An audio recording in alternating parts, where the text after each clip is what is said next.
Welcome to my YouTube channel success typing practice centre. सगळ्यांचे पुन्हा एकदा माझ्या यूट्यूब चॅनलला स्वागत आहे. तर आज जो मी पाठीमागे व्हिडिओ बनवला होता की आपण जे हॉल तिकीट आले ते त्या सगळ्या कीबोर्डबद्दल किंवा स्क्रीन टेस्ट कशी होईल या सगळ्या गोष्टीवर आपण बोललोय. आज आत्ता जो विषय मी घेऊन आलोय हा जनरली आपल्या विद्यार्थ्यांच्या अति महत्त्वाचा विषय आहे. यात तुम्हाला खूप जास्त काही करायचं नाहीये. यात तुम्हाला काय करायचंय ते सांगायचंय. आज आपण समजा आपल्याला जायचं आहे टेस्टला, तर टेस्टसाठी जाण्यासाठी काय काय करावे आणि तिथली ॲक्च्युअलमध्ये एक्झाम हॉलमध्ये आपल्याला काय करायचं आहे आणि एक्झाम हॉलमध्ये आपली पेशन्स लेवल किंवा आपली जी मेंटॅलिटी आहे ती कशी असावी याबद्दल आपण आज या व्हिडिओमध्ये बोलणार आहोत. तर पहिली तर एक गोष्ट सगळ्यांनी लक्ष द्या की हा जो सगळा विषय आहे हा सगळ्या आपल्या मेंदूचा विषय आहे का आपण तिथं गेल्यावर ॲक्च्युअलमध्ये काय करणार आहोत.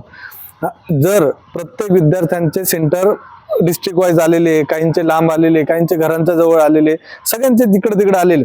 ऑल महाराष्ट्रामध्ये एक्झाम होतीये हे तर सगळ्यांना माहिती आहे. सगळ्यांचे तिथं कीबोर्ड वेगवेगळे आहे. आपण खूप साऱ्या निगेटिव्ह गोष्टी पण डोक्यात बसवल्या आहे, पॉझिटिव्ह गोष्टी पण आपण याबरोबर घेतलेल्या आहे.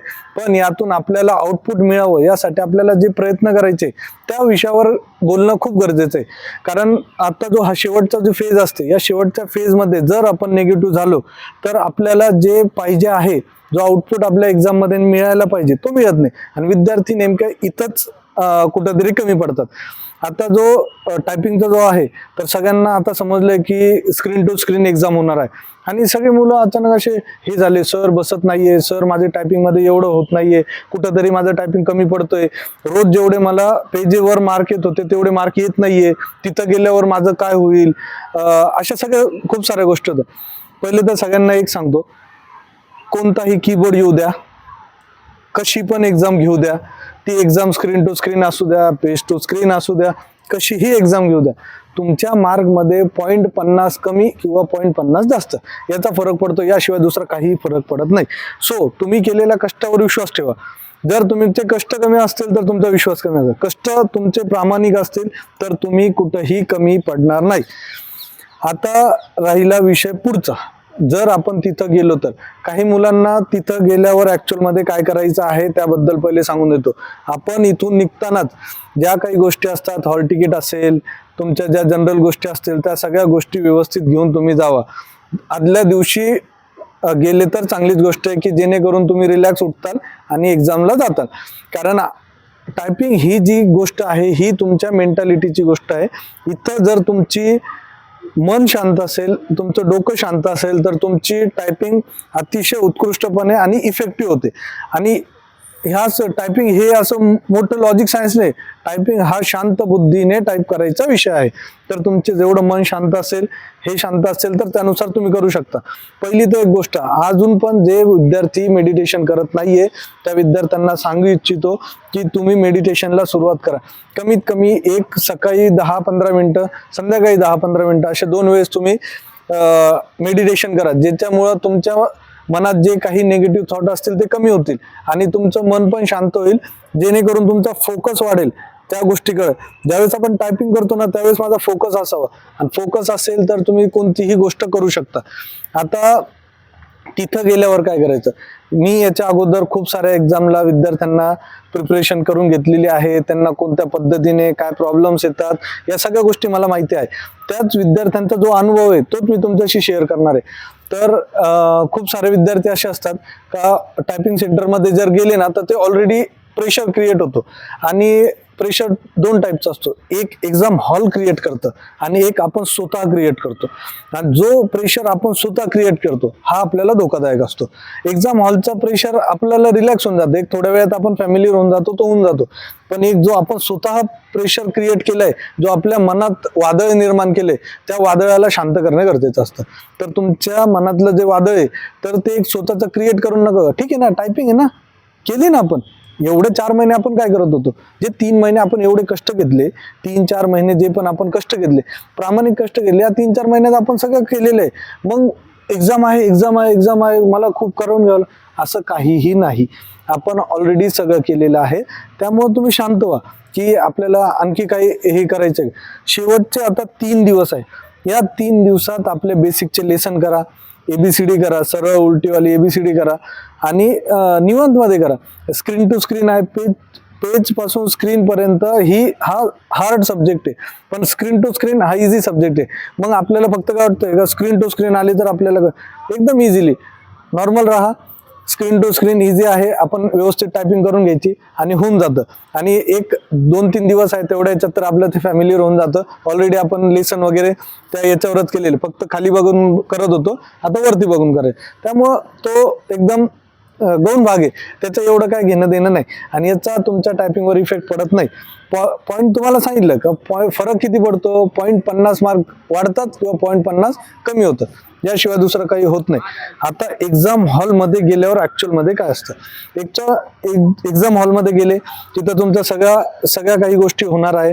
तुमची एक्झाम कशी होणार आहे ते तिथं सांगणारच आहे.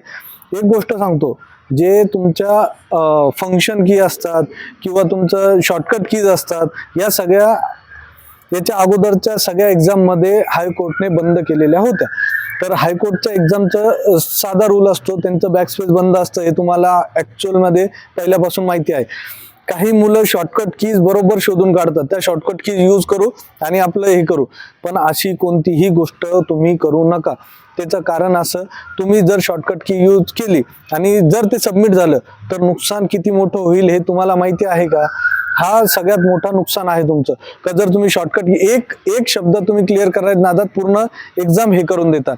तसंच एक विंडोजचा बटन आहे जो झेड कीच्या खाली आहे, तो एक आपल्यासाठी रिस्कीच आहे. तिथं पण आपण जरा सांभाळून करायचं का आपल्याला त्या गोष्टी ना प्रॉब्लेम क्रिएट होऊ नये. तर या सगळ्या ज्यावेळेस आपण याचं बघतो तर एकदम निवांत मध्ये आरामशीर तुम्ही टायपिंग करायची. तिथं एक्झाम हॉलमध्ये गेल्यावर कोणतीही अल्टर, शिफ्ट अल्टर किंवा अल्टर प्लस डिलीट असं असतात, या सगळ्या कीच्या पाठीमागं पडू नका. जेणेकरून असं नको व्हायला, मला सगळं येत होतं पण मी ते दाबून दिलं.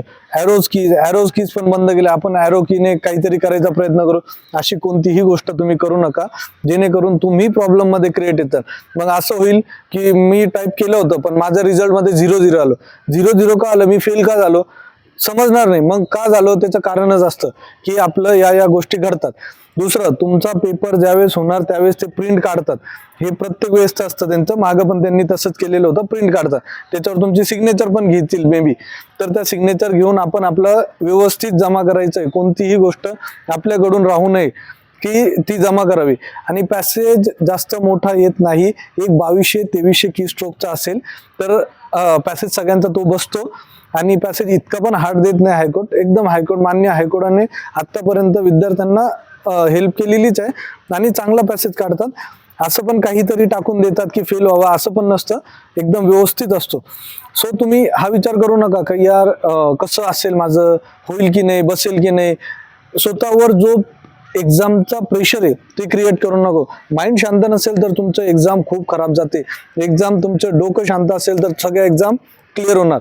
आता दुसरी गोष्ट, आपल्यात एक समाजसेवक असतो, सगळ्यात असतो तो, माझ्यात आहे, तुमच्यात आहे, सगळ्यात आहे. पण एक्झाम हॉलमध्ये काय असतात, काही लोक असे असतात की थोडं त्यांना प्रॉब्लेम आला ते एकदम जोरात ओरडतात. त्याच्याबरोबर जेवढे बसले सगळे डिस्टर्ब होतात आणि तुम्हाला मोजून त्यांनी 10 मिनिटं दिलेले आहे. जर एखाद्याचा प्रॉब्लेम झाला तर तो एकदम जोरात ओरडतो, बाकी डिस्टर्ब होतात. सो आपण पहिले एक गोष्ट आपल्या माइंडला सांगून द्या, मी एकटा जात आहे, मी एकटा पेपर देणार आहे, माझ्या शेजारी कोण आहे मला त्याच्याशी घेणं देणं नाही, मी माझं टायपिंग करणार आहे, माझ्याकडे 10 मिनिटं आहे, ते 10 मिनिटं तुम्हाला काय करणार आहे ते सांगून देतो. जर या 10 मिनिटात तुम्ही तिथं प्रेझेंट असाल तर लक्षात ठेवा, इंटरव्ह्यूला तुम्हाला व्हाईट शर्ट आणि ब्लॅक पॅन्ट, आणि जर तुम्ही तिथं प्रेझेंट नसाल तर नाईट पॅन्ट आणि टी शर्ट लायब्ररीत परत. ही गोष्ट विसरायची नाही. जर तुम्ही ही गोष्ट केली तर समजून जावा, व्हाईट शर्ट नाही, नाईट पॅन्टच मग तुम्हाला. तर हे विसरू नका, हे खूप खतरनाक गोष्ट आहे. परत प्रिपरेशन, परत ABCD. सो हा फायनल टप्पा आहे, एकदम व्यवस्थित करा, ते तर होऊन जाईल. मग या सगळ्या गोष्टी तुम्ही केल्या. दुसरं आणखी एक मुलांचं असतं, विद्यार्थ्यांचं एक खूप भारी असतं, तिथं जातात तू कोणत्या गावचा, तू कोणत्या गावचा, तू कुठून आला, या सगळ्या गोष्टी विचारतात. आणि तुझं पॅसेज बसतो का, तू कुठं प्रॅक्टिस करतो, तू कशाने आला, ट्रेनने आला, बसने आला, आणि अशा सगळ्या गोष्टी विचारतात. ज्या अनवॉन्टेड गोष्टी, एकदम अनवॉन्टेड गोष्टी, ज्या गोष्टीचा आणि आपल्या टायपिंगचा काही एक संबंध नाही. तुला किती मार्क आहे, मग मला एवढे मार्क आहे, मग माझं होईल का, मग एवढे मार्क. अरे तू पहिले टायपिंगची एक्झाम दे, तू आला त्यासाठी पहिले ती एक्झाम दे. म्हणजे जायच्या अगोदर तिथं तुमचा जवळचा व्यक्तीही असेल, त्याला अजिबात भाव देऊ नका, त्याला सोडून जावा, तो आपल्या बरोबर नाहीये, तुम्ही फक्त एकटे जा. जर तुमचा पॅसेज बसत नसेल किंवा थोडाफार कमी पडत असेल तर तुम्ही निगेटिव्ह नाही व्हायचं, पॉझिटिव्हली जा. आणि जर एखादा तुमचा मित्र असेल त्याचा खूप चांगला बसतोय, तुमचा कमी बसतोय, तर खूप चांगला बसतोय त्याच्याबरोबर जाऊ नका.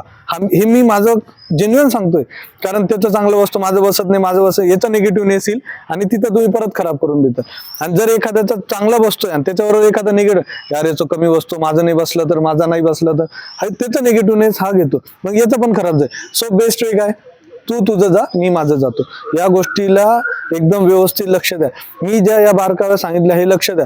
तिथं काही हॉलमध्ये काही विद्यार्थ्यांना असं होतं, काहींना वॉमिटिंग होऊन जाते, काहींना बीपी वाढून जातो, कोणाला चक्कर येऊन जाते, काहीतरी होतं. या गोष्टीत आपल्यावर इफेक्ट करायचा नाही. हा झालं ना, ते कॉर्डिनेटर असतात तिथं, सगळे सांभाळणार, ते त्यांचं बघून घेतील. आपण आलोय आपल्या एक्झामसाठी, आपली एक्झाम आपले 10 मिनिटं, ते 10 मिनिटं तुमच्या आयुष्यातले सगळ्यात टर्निंग पॉईंट असणार आहे. त्या काळात तुम्ही टर्न एकदा जर घेतला तर समजायचं तुम्ही 100% हायकोर्टात आहात. सो सगळ्यांना एक सांगतो, एकदम चांगली एक्झाम होणार आहे. एक्झामला खूप चांगल्या पद्धतीने रिस्पॉन्स दिलेला आहे आणि सगळ्या गोष्टी चांगल्या घडून आलेल्या आहेत. तुम्हाला प्रिपरेशनला, टायपिंगला वेळ पण मिळाला आहे. तुम्ही एकदम चांगले सगळ्या गोष्टी घडवलेल्या आहे. आता फक्त राहिले शेवटचे 10 मिनिटं. ज्यांचं पॅसेज बसत नाही त्यांनी शेवटच्या 10 मिनिटापर्यंत लढायचंय आणि ज्यांचं बसतोय त्यांनी शेवटच्या 10 मिनिटापर्यंत शांत राहायचंय. म्हणजे या दोन्ही गोष्टी केल्या तुम्ही 100% यावेळेस पास होताय आणि सगळे पास होणार लवकरच, हा मला माहिती आहे. फक्त माझं जेन्युइन एक मत आहे की सगळे पास व्हावं, सगळे जावं, सगळ्यांचं कल्याण होवं आणि खूप चांगल्या पद्धतीने तुम्ही एक चांगल्या पोस्ट होल्डर होणार आहात. तर माझे तुमच्याबरोबर माझ्या शुभेच्छा तुमच्याबरोबर नेहमी असणार आहे. आणि काही गोष्टी काही असेल तर तुम्ही माझ्या कमेंट सेक्शन मध्ये टाकू शकता, त्यात मी उत्तर देऊ शकतो.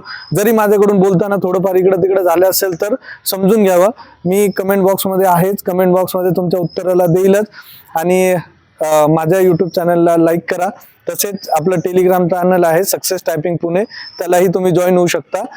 आणि खूप साऱ्या गोष्टी तुम्हाला येणाऱ्या 16 तारखेच्या एक्झामसाठी आमच्या सक्सेस टायपिंग पुणे या सेंटर करून हार्दिक शुभेच्छा.